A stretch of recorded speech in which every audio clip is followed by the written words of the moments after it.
मंडला में कांग्रेस और भाजपा के मध्य ही इलेक्शन होता है और वैसा ही इलेक्शन इस बार भी संभावित है कि जो मुद्दे जिले में चल रहे हैं वो काफ़ी हद तक गंभीर हैं। बिछिया विधानसभा को देखें तो बिछिया विधानसभा में देखा गया है कि गोंडवाना का जो वर्चस्व वहाँ पर दिख रहा है। इतने बड़े आदिवासी नेता को उतार के बीजेपी ने एक मास्टर स्ट्रोक तो खेला है। एमपी तक की इस खास चौपाल में आप सभी का स्वागत है। आज हमारे साथ इस खास चौपाल में बेहद खास लोग मौजूद हैं। मंडला जिले के पत्रकार हमारे साथ मौजूद हैं। जिला मुख्यालय के अलावा हमने कोशिश की है निवास और बिछिया विधानसभा क्षेत्र से भी पत्रकार साथी हमारे साथ जुड़े हैं और वो बताएंगे कि मंडला में सियासी मिजाज क्या चल रहा है और हवा किस तरफ बह रही है। आइए शुरुआत करते हैं मंडला के वरिष्ठ पत्रकार सुधीर उपाध्याय जी से। उपाध्याय जी, अब उनकी पिक्चर क्लियर हो चुकी है, नॉमिनेशन फाइल हो चुके हैं, जिनको नाम वापस लेना था वो वापस ले चुके हैं। ऐसे में क्या सियासी मिजाज देख रहे हैं आप मंडला जिले का? देखिए, मंडला जिले की बात जहां तक करते हैं अपन, तो ये तय है कि मंडला में कांग्रेस और भाजपा के मध्य ही इलेक्शन होता है और वैसा ही इलेक्शन इस बार भी संभावित है। गोंडवाना गणतंत्र पार्टी निश्चित रूप से बीच में कुछ समीकरण प्रभावित करती है, लेकिन परिणाम की बात जहां तक है वो दोनों प्रमुख राजनीतिक दलों के बीच में ही आएगा, ये तय है। जहां तक मंडला की 3 सीटों का सवाल है, निवास है, मंडला मुख्यालय है और बिछिया है, तो बिछिया में हम ट्रेंगल फाइट की बात कर सकते हैं, जिसमें गोंडवाना गणतंत्र पार्टी निरंतर स्ट्रॉन्ग होती चली जा रही है ऐसा लगता है। और मंडला में और निवास में इसमें भारतीय जनता पार्टी और कांग्रेस के मध्य ही सीधी भिड़ंत है, ऐसी संभावना लगती है। क्या लग रहा है, दो जो बागी प्रत्याशी थे जिनकी चर्चा थी, निवास से चैन सिंह वरकड़े के खिलाफ जो थे भूपेंद्र वरकड़े और मंडला से भाजपा के जो थे शिवराज शाह, तो इन दोनों के वापस आने के क्या सियासी मायने निकाले जाएं? बिल्कुल कहा जा सकता है, क्योंकि भारतीय जनता पार्टी में शिवराज शाह चूँकि उनके एक्स एमएलए हैं, उनका अपना एक प्रभाव है। यदि वो विड्रॉ किए हैं तो उसका लाभ निश्चित रूप से भाजपा को होगा। इसी तरह निवास में यदि भूपेंद्र वरकड़े की बात करें तो भूपेंद्र वरकड़े जिला पंचायत सदस्य हैं, 2 इलेक्शन वो जीते हैं एक अपने निवास कॉन्स्टिट्यूंसी में, तो उनका विशेषकर नारायणगंज और मानिकसरा वाला जो बेल्ट है, जो डूब क्षेत्र है, वहाँ एक अच्छा खासा प्रभाव है, तो उसका लाभ कांग्रेस को मिलने की पूरी संभावना है। लेकिन कितना लाभ वो मतदान के रूप में मिलता है ये तो समय बताएगा। पर मैं फिर अपनी बात पे अड़ा रहूँगा कि वहाँ दोनों सीटों में, मंडला और निवास दोनों सीट में कांग्रेस और भाजपा सीधी आमने सामने नेक टू नेक फाइट है और कुछ भी परिणाम आ सकते हैं। निवास में कुछ भी परिणाम आ सकते हैं, मंडला में सीधा कांग्रेस भाजपा का मुकाबला है, निवास और बिछिया में 3 लोगों के बीच मुकाबला देखा जा रहा है। आप किस तरीके से देख रहे हैं? देखिए, मुख्य मुकाबला सिर्फ कांग्रेस और बीजेपी का है, मगर गोंडवाना गणतंत्र पार्टी इन सबके समीकरण बिगाड़ेगी। और इसके अभी कुछ दिन पूर्व जो प्रियंका गांधी का दौरा मंडला का और 6ठी अनुसूची की बात, ये कहीं ना कहीं कांग्रेस को दिक्कत देगी।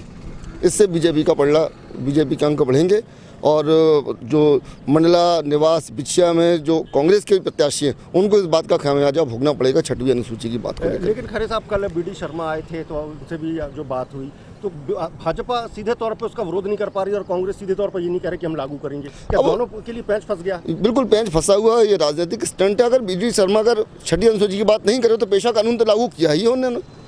सामान्य वर्ग में, सामान्य जनता में रोष इस बात का है। नहीं, मैं ये कह रहा हूँ कि खुल के उन्होंने विरोध नहीं किया कि अगर भाजपा तो नहीं लगाई। यही बड़े नेताओं की खासियत होती है, खूबी होती है कि उस बातों को घुमा फिरा कर करते हैं। और बीडी शर्मा ने भी कहीं ना कहीं पेशा कानून की बात कर करके ये बात को साबित किया है कि अपन सामान्य कैटेगरी के लोगों को इस ज़िले में दिक्कत तो है। चंद्रेश खरे जी, इनका मानना है कि 6ठी अनुसूची एक बड़ा मुद्दा बनेगा और वो भाजपा कांग्रेस की हार जीत के लिए एक बड़ा फैक्टर साबित हो सकता है। आप बताएं आनंद सोनी जी, क्या सियासी मिजाज देख रहे हैं, हवा का रुख किस तरफ है? चुनाव की बात करें तो बहुत विस्तार से सुधीर भैया ने और चंद्रेश भैया ने कह दिया है। 6वीं अनुसूची निश्चित रूप से प्रभाव डालेगी। रही बात चुनाव की, तो भाजपा प्लस में दिखाई दे रही है। कारण यह है उसके पास बड़ा संगठन है और सत्ता में है। निश्चित रूप से संगठन सत्ता का तालमेल जो है वो उसे कहीं ना कहीं आगे बढ़ने में सहयोग दे रहा है। कांग्रेस जो है अंतर्विरोध में घिरी हुई है। यहाँ भी देखें, हम पिछले 5 साल, 10 साल, 15 साल बोल दें अपन, बीच के 15 महीने छोड़ के, तो कहीं भी भाजपा का विरोध करती कांग्रेस नज़र नहीं आई।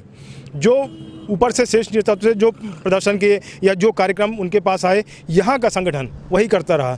विकास को लेकर यहाँ स्वास्थ्य, शिक्षा, सड़क इतने बड़े मुद्दे हैं, यदि कांग्रेस चाहती तो बहुत आगे रहती विरोध करके, लेकिन नहीं करी। इसका खामियाजा निश्चित रूप से चुनाव में समझ में आ रहा है। अभी क्या स्थिति देख रहे हैं, कितनी सीट किसको मिल सकती है? ओवरऑल माने यदि तो भाजपा सरकार बना रही है।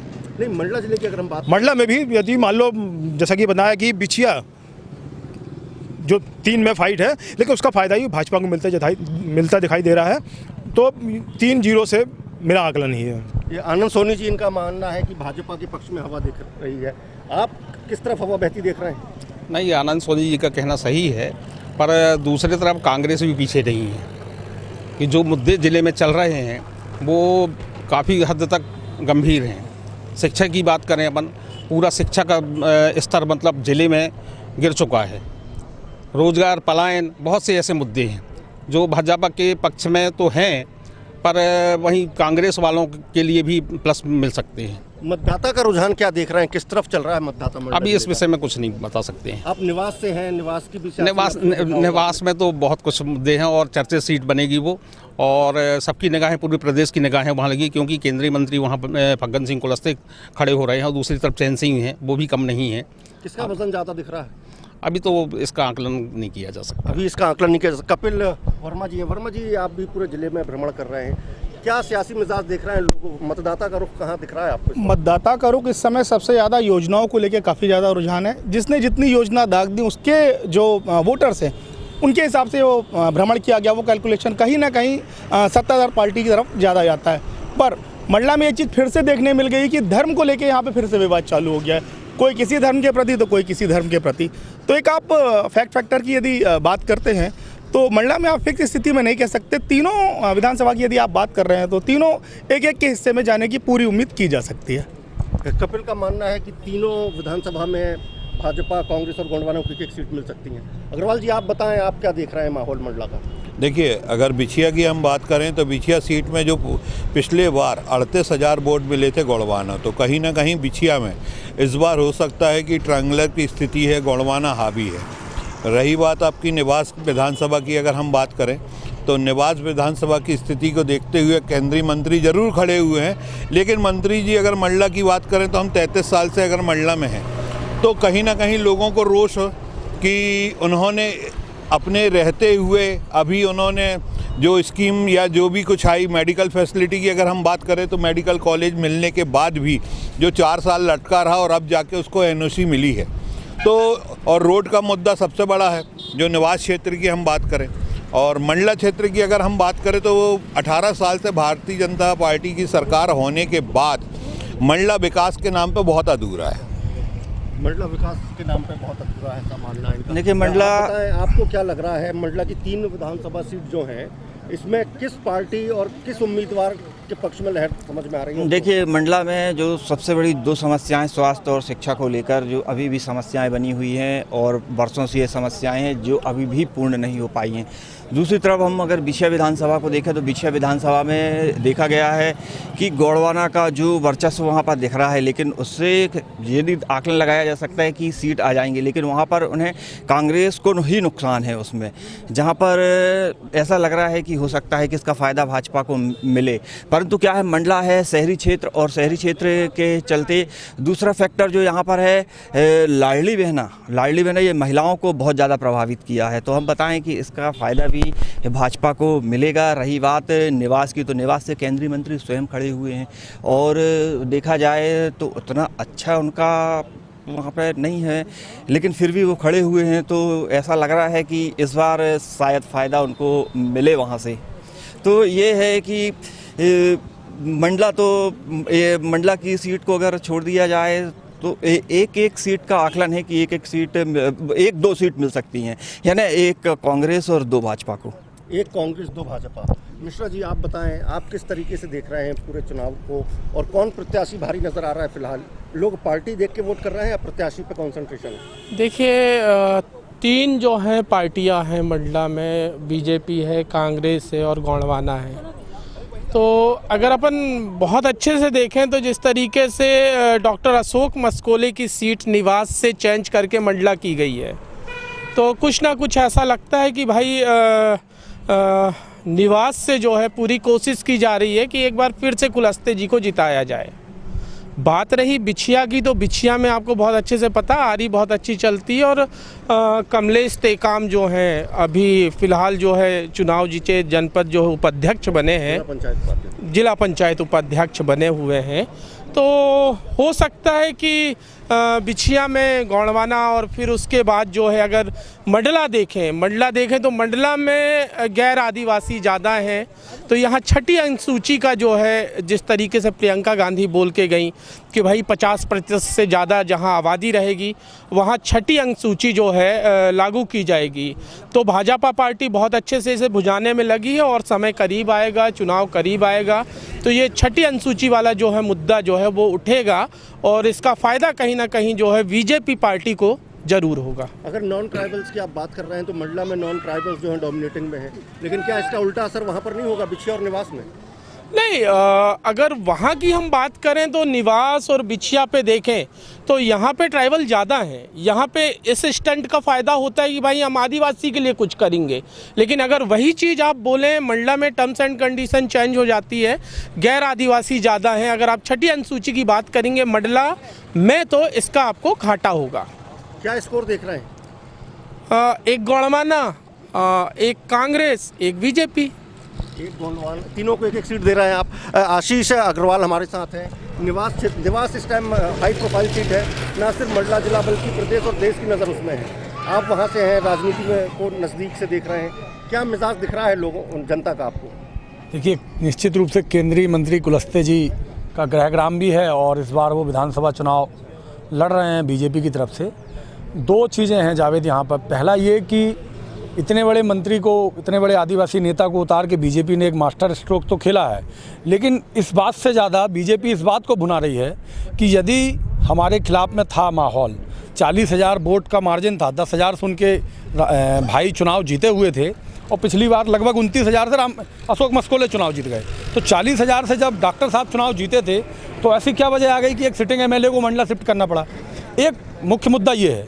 दूसरा ये भी निकल के सामने आता है कि इतने साल की राजनीति में एक नेशनल हाईवे नहीं बना, तो माइनस और प्लस दोनों लेके चल रहे हैं। सबसे बड़ी समस्या ये है कि अब जो निकल के सामने आ रहा है कि बीजेपी के सामने तो कोई निर्दलीय प्रत्याशी नहीं था, कांग्रेस के सामने एक सबसे मजबूत चेहरा हमारे क्षेत्र से भूपेंद्र वरकड़े, जो कि जिला पंचायत के चुनाव में लगभग 8,000 वोटों से जीत के आए थे, उनने निर्दलीय फार्म भर दिया। उनका जो कोर समर्थक है, उनका जो कोर टीम है, वो टीम कांग्रेस के पास नहीं है।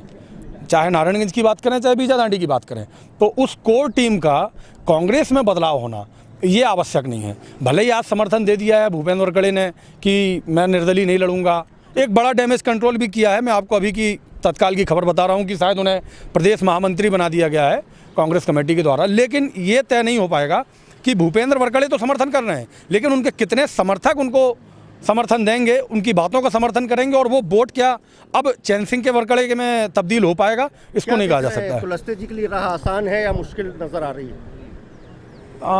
चैन सिंह वरकड़े का चुनाव ना लड़ना, जिला पंचायत नगर पंचायत अध्यक्ष के बाद चुनाव से दूर रहना, ये एक माइनस पॉइंट है। और नो डाउट बड़े मंत्री हैं, संगठन है बीजेपी के पास में, तो थोड़ा सा बीजेपी आप ये कहना चाह रहे हैं कि कुलस्ते जी का पल्ला जो है भारी है। आप बिछिया विधानसभा क्षेत्र से पांडे जी, आप लगातार वहां नजर रखे हुए हैं, आप बताएं क्या सियासी मिजाज है? क्या जैसा कि चर्चा है ट्रायंगुलर फाइट है या कांग्रेस और भाजपा के बीच मुकाबला है? वर्तमान में तो बिछिया में ट्रायंगुलर फाइट है, त्रिकोणीय मुकाबला है। वर्ष 2018 की अगर बात करें तो बिछिया में 2,38,000 कुछ मतदाता थे, जिसमें से कांग्रेस के जो प्रत्याशी थे नारायण सिंह पट्टा लगभग 76,000 मतों के साथ वो विजयी हुए थे और भाजपा के शिवराज शाह को लगभग 50,000 मत मिले थे, लगभग 21,000 वोटों से वो जीते थे। बिछिया की अगर बात करें तो वर्ष 1993 से 2018 तक एक परिपाटी सी चल रही है कि एक बार भाजपा एक बार कांग्रेस। 1993 में झल्लूलाल टेकाम विधायक थे, 1998 में कांग्रेस के तुलसीराम धूमकेती विधायक हो गए, 2003 में भाजपा के पंडित सिंह धुर्वे विधायक हो गए, 2008 में कांग्रेस के नारायण सिंह पट्टा विधायक हो गए, 2013 में फिर पंडित सिंह धुर्वे एक बार विधायक हो गए और 2013 से एक बार शिवराज शाह जी को विधायक टिकट वहाँ मिली। की जनता लगातार किसी को दो बार हाँ, मौके नहीं हाँ, देती, एक बार ब्रेक करके दोबारा मौके जरूर देती। जी जी बिल्कुल। तो क्या ये इस लिहाज से अगर देखें तो नारायण पट्टा की मुश्किल बढ़ती दिख रही है? हाँ, इस लिहाज से भी देखा जा सकता है। और हम बात करें 2013 और 2018 के चुनाव की, तो गोंडवाना गणतंत्र पार्टी के राष्ट्रीय अध्यक्ष भी बिछिया से लड़ चुके हैं और गोंडवाना गणतंत्र पार्टी का प्रभाव जितना बढ़ेगा ये माना जाता है कि कांग्रेस को वहाँ पर नुकसान होगा। कांग्रेस को नुकसान होगा, तो अभी वहाँ क्या मिजाज देख रहे हैं आप, किसके पक्ष में माहौल बनता दिख रहा है? मुख्य रूप से बिछिया विधानसभा जो है भौगोलिक दृष्टिकोण से तीन स्थिति में 3 भागों में बटी हुई है। 84 का क्षेत्र है, एक हवेली का क्षेत्र है और एक रायगढ़ का क्षेत्र है। हवेली का जो क्षेत्र है वहाँ पे ओबीसी और जनरल के मतदाता ज़्यादा हैं, तो इस लिहाज से अगर देखा जाए तो हवेली क्षेत्र अगर भाजपा का शुरू से समर्थक और भाजपा का वोट बैंक रहा है, तो भाजपा अभी इस स्थिति में तो बढ़त में है। ये आप बताएं पूजा, आप क्या सियासी मिजाज देख रही हैं मंडला जिले का, और किसके पक्ष में माहौल बनता हुआ दिख रहा है? अभी कहा जाए तो अगर मान लो कि बात कांग्रेस से अशोक मस्कोली को निवास से अगर टिकट मिलती तो उनका वहाँ पर ज़्यादा अच्छा माहौल रहता। यहाँ पर वो उनके लिए नया क्षेत्र भी है और फिर से नया माहौल बना पाना इतना आसान उनके लिए रहेगा नहीं। तो मेरे हिसाब से तो संपतिया उइके का भाजपा का जो है माहौल बन रहा है। मंडला विधानसभा में भाजपा के पक्ष में माहौल देख रही हैं पूजा। और उपाध्याय जी के पास में एक बार वापस लौटता हूं। उपाध्याय जी, आपने सारे पत्रकार साथियों को सुना, सबने अपने अपना आकलन दिया है। फाइनल में आप बताएं क्या स्थिति बनती देख रहे हैं। और एक और सवाल इसके साथ आपसे ये है कि निवास विधानसभा का ये इतिहास बता रहा है कि वहाँ जो विधायक जिस पार्टी का होता है उसकी सरकार बनती है, तो क्या इस बार भी ऐसा होने जा रहा है? अगर होने जा रहा है तो क्यों, और बाकी सब साथियों का जो है उसको कैसे कंक्लूड करेंगे आप? देखिए, राजनीति में इतिहास को साक्षी मान के ये नहीं कहा जा सकता कि इतिहास हमेशा दोहराया जा सके। इतिहास बदलता है, इसीलिए इतिहास बनता है। इसलिए ये तो कहना बड़ा कठिन है कि ऐसा होगा। लेकिन जहाँ तक 3 कॉन्स्टिट्यूंसी का सवाल है, इस बात से मुझे लगता है कोई इनकार नहीं कर सकता। ये मनोविज्ञान का सिद्धांत है कि एंटी इनकम्बेंसी सदैव सत्ता के विरोध में ही होती है। इस बात से कोई इनकार नहीं कर सकता। वो एंटी इनकम्बेंसी न केवल मंडला जैसे ट्राइबल एरियाज़ में बल्कि समूचे मध्य प्रदेश में वो देखी भी जा रही है, की भी जा रही है, क्योंकि सत्ता से ही तो सवाल होते हैं। और चूँकि मध्य प्रदेश में पिछले यदि शुरू के 18 महीने अलग कर दिए जाएँ तो पिछले दो सेमेस्टर से सरकार भाजपा की रही है, तो ये सवाल भाजपा से ही होता है। और ये कहना बड़ा कठिन है कि कौन जीतेगा कौन हारेगा। लेकिन ये तय है कि निवास में भाजपा कांग्रेस, मंडला में भाजपा कांग्रेस और बिछिया में भाजपा कांग्रेस के बीच ही राजनीतिक लड़ाई है और उन्हीं के बीच परिणाम आएगा। मतलब गोंडवाना को आप अभी उतनी ताकत? गोंडवाना केवल असर करेगी, मेरी दृष्टि से, मेरी वो व्यक्तिगत दृष्टि है, वो गलत भी हो सकती है, वो असर करेगी केवल बिछिया में, क्योंकि बिछिया में पिछली बार गोंडवाना को एक सम्मानजनक मत मिला था और वे ही प्रत्याशी जो इस समय जिला पंचायत उपाध्यक्ष हैं थोड़ी स्ट्रांग हुए हैं, उन्होंने उस इलाके में मेहनत भी की है। तो इसलिए वो कितना स्ट्रांग हो रहे हैं वो उस हिसाब से भाजपा या कांग्रेस की जीत डिसाइड होगी। अर्बन क्षेत्र का वोटर जो है वो प्रियंका गांधी के उस भाषण की लगातार चर्चा हो रही है। अभी भी हमारे पत्रकार साथियों ने कहा 6ठी अनुसूची कितना बड़ा फैक्टर देख पा रहे हैं? मेरे व्यक्तिगत मत say that is not issues, क्योंकि राजनीति में इस टाइप के संभाषण होते रहते हैं, ये कोई नई बात नहीं है। पिछले यदि आप 10 साल पहले चले जाएं तो प्रत्येक खाते में 16 लाख रुपए आ रहे थे, फिर वो भी एक चुनावी जुमला निकला। फिर अपन मध्य प्रदेश सरकार को देख लें तो उन्होंने खुद पेशा कानून लाया है, वो खुद ही पेशा कानून लाए, माने 5th शेड्यूल की बात वो खुद ही कर रहे हैं। अब कांग्रेस 6th शेड्यूल की बात कर रही, तो वास्तव में आदिवासियों को वोट बैंक के रूप में राजनीतिक दल मानता है। इसलिए आदिवासियों को रिझाने के लिए इस तरह के चुनावी मुद्दे उछाले जाते हैं चुनाव में। ऐसा कुछ इतने सालों से नहीं हुआ, तो मुझे आगे भी इसकी कोई संभावना नज़र नहीं आती। चुनाव में चुनावी मुद्दे उछाले जाते हैं, ये कहना है सुधीर उपाध्याय जी का। और मंडला के हमारे पत्रकार साथी जो यहाँ पर जुड़े थे, अगर हम सब का एक समअप करें तो ये कहना सही होगा कि मंडला में मुख्य मुकाबला भाजपा और कांग्रेस के बीच है और गोंडवाना एक फैक्टर बन सकती है। अब ये देखना होगा कि गोंडवाना कितनी कारगर साबित होती है। सैयद जावेद अली, मंडला, MP तक।